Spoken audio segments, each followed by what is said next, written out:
ક્લોકેડિટ, ડેલુલુ, FOMO અને એમઆઈએથી કેમ ગુંજી રહ્યું છે ભારતનું સાંસદ? લોકસભામાં એક પછી એક સાંસદ ઝેન્ઝી વર્ડ્સનો કેમ યુઝ કરી રહ્યા છે? શું એમાં કોઈ પોલિટિક્સ છે? આ શબ્દનો મતલબ શું થાય છે અને તેની ઝેન્ઝી પર હવે શું અસર જોવા મળી શકે છે? લોકસભામાં પેપર લીક બિલ પાસ કરવા માટે જ્યારે ચર્ચાએ જોર પકડ્યું ત્યારે ઝેન્ઝી શબ્દથી લોકસભામાં વિપક્ષે ગર્જના કરી હતી. ક્લોકેડિટ, ડેલુલુ અને ફોમો જેવા શબ્દનું ઉચ્ચારણ કરવામાં આવ્યું હતું. આ શબ્દનો શું મતલબ થાય છે અને સાંસદમાં તેને કેમ બોલવામાં આવી રહ્યા છે તેને લઈને ચર્ચા કરીએ. નમસ્કાર, આપ જોઈ રહ્યા છો HD ન્યૂઝ અને હું છું આપની સાથે વલ્લરી વ્યાસ. સોશિયલ મીડિયા પર તમે ઘણી વખત એવા શબ્દો સાંભળ્યા હશે જે પહેલી વાર સાંભળીએ ત્યારે તમને સમજાયા પણ નહીં હોય અને તેનો શું અર્થ થાય છે તે પણ પ્રશ્ન થયો હશે. ડેલુલુ, ફોમો, એમઆઈએ કે પછી ક્લોકેડિટ જેવા શબ્દો આજે યુવાનોની રોજિંદી વાતચીતનો હિસ્સો બની ગયા છે. પરંતુ હવે ખાસ વાત એ છે કે આ જ ઝેન્ઝી શબ્દ સાંસદની ચર્ચામાં પણ કેમ સાંભળવા મળી રહ્યા છે? તો ખરેખર આ શબ્દનો અર્થ શું થાય છે અને સાંસદમાં પણ તેની કેમ ચર્ચા થઈ રહી છે? સાંસદમાં સામે આવેલા જે દ્રશ્યો છે તેના પર એક નજર કરીએ અને ત્યારબાદ જે છે તે सांसदों आ ज़ेंज़ी शब्द केम यूज करी रहा है तेना पर पण चर्चा करिए. विपक्ष के आंदोलन को एक समराइज करना चाहूंगा मैं जेंजी के भाषा में. 37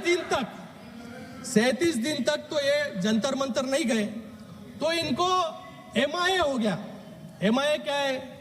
एमआईए मिसिंग इन एक्शन. आंदोलन क्यों किया आपने? उनको फोमो हुआ. FOMO, fear of missing out. अरे बच्चे यहाँ पर आंदोलन कर रहे हैं, हम क्या कर रहे हैं? तो हम चले गए पीएम आवास पर. फोमो होने के बाद लहू, इनको डेलुलू हुआ. डेलुलू, डॉक्टर डेलुलू, डेल्यूशन. श्रीकांत जी, इनको लगा छात्र हमारे साथ आएंगे. हम जो डिलुलू के बारे में बोले ना, आप भी उस डिलुलू में ना रहना कि वो आपके साथ है. आपकी जनरेशन किसके साथ है ये 29 में पता चलेगा, तब देखा जाएगा. अध्यक्ष जी, मैं जेनजी के लैंग्वेज में मैं आज विपक्ष से कहना चाहता हूं, because of this issue opposition thinks that youth are with them. इससे बड़ा डेलुलू दूसरा नहीं है. હવે સંસદની અંદર વાપરવામાં આવેલા આ શબ્દોનો એક પછી એક મતલબ સમજીએ તો સોશિયલ મીડિયા પર ક્લોકેડિટ શબ્દનો ઉપયોગ કોઈ વાતચીત પરિસ્થિતિને ઓળખવા, સમજવા અથવા તો ધ્યાન ખેંચવા માટે કરવામાં આવતો હોય છે. જો કે તેનો કોઈ ચોક્કસ અર્થ વાતચીતના સંદર્ભ પ્રમાણે બદલાતો હોય છે. છે ને કંઈક નવું? હવે સમજીએ ડેલુલુનો મતલબ. આ શબ્દ ડેલ્યુશન પરથી આવેલો છે. સરળ ભાષામાં કહીએ તો કોઈ વ્યક્તિ હકીકત કરતાં પોતાની કલ્પના કે પછી ભ્રમની દુનિયામાં વધારે જીવતો હોય ત્યારે મજાકમાં તેને ડેલુલુ કહેવામાં આવે છે. આવી પરિસ્થિતિમાં સોશિયલ મીડિયા પર લોકો મજાક કરી દે છે અને તમે બહુ ડેલુલુ છો. જો કે સંસદની અંદર આ શબ્દ રાહુલ ગાંધી માટે ઉપયોગ કરવામાં આવ્યો હતો. હવે વાત કરીએ ફોમોની, તો ફોમો એટલે ફિયર ઓફ મિસિંગ આઉટ.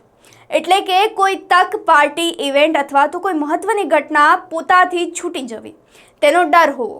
ઉદાહરણ તરીકે તમારા બધા જ મિત્રો કોઈ પાર્ટીમાં ગયા હોય અને તમે ઘરે બેઠા હોય ત્યારે તમને સતત એવું લાગ્યા કરે કે હું કંઈક મિસ કરી રહ્યો છું.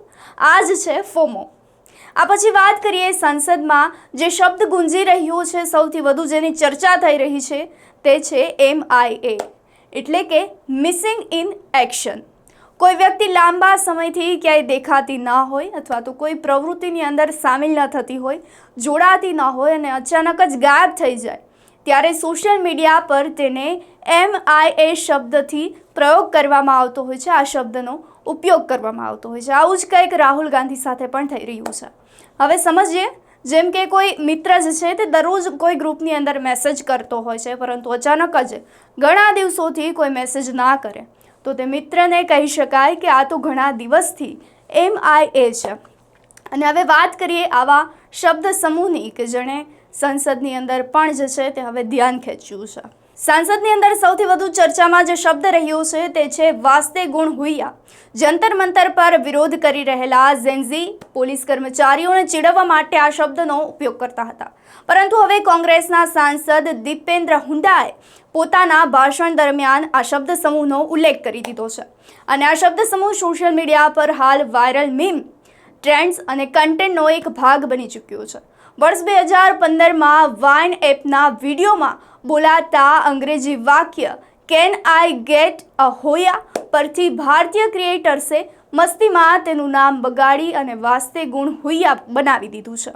સોશિયલ મીડિયા પર તેનો ઉપયોગ ઘણીવાર મજાકમાં કરવામાં આવતો હોય છે. હળવાશ અને મીમના સંદર્ભમાં તેનો ઉપયોગ વારંવાર થતો હોય છે. અહીં સૌથી રસપ્રદ વાત તો એ છે કે જે ભાષા થોડા સમય પહેલા માત્ર સોશિયલ મીડિયા, રીલ્સ અથવા તો મીમ્સ સુધી જ મર્યાદિત હતી તે હવે સાંસદની ચર્ચાનો એક ભાગ બની ગઈ છે. આને તમે બદલાતા સમયની નિશાની પણ કહી શકો છો. એક સમય હતો કે જ્યારે સાંસદમાં ભાષણ એટલે ગંભીર અને પરંપરાગત ભાષા, પરંતુ આજની આ યુવા પેઢી જે શબ્દ સોશિયલ મીડિયા પર વાપરે છે તે હવે જાહેર ચર્ચા અને રાજકીય ભાષણોમાં પણ પ્રવેશી રહી છે. હકીકતમાં ઝેન્ઝીની ભાષા માત્ર શબ્દોનો સંગ્રહ નથી. આ શબ્દ એક આખી સોશિયલ મીડિયા અને કલ્ચરને દર્શાવે છે.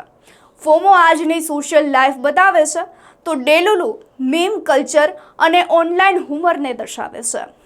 એમઆઈએ ઓનલાઈન હાજરી અને ગેરહાજરી સાથે જોડાયેલો શબ્દ છે તો ક્લોક્ડ ઇટ જેવી ભાષા કોઈ વાતને ઓળખી કાઢવા અથવા તો સમજી જવા માટે જોડાયેલી છે.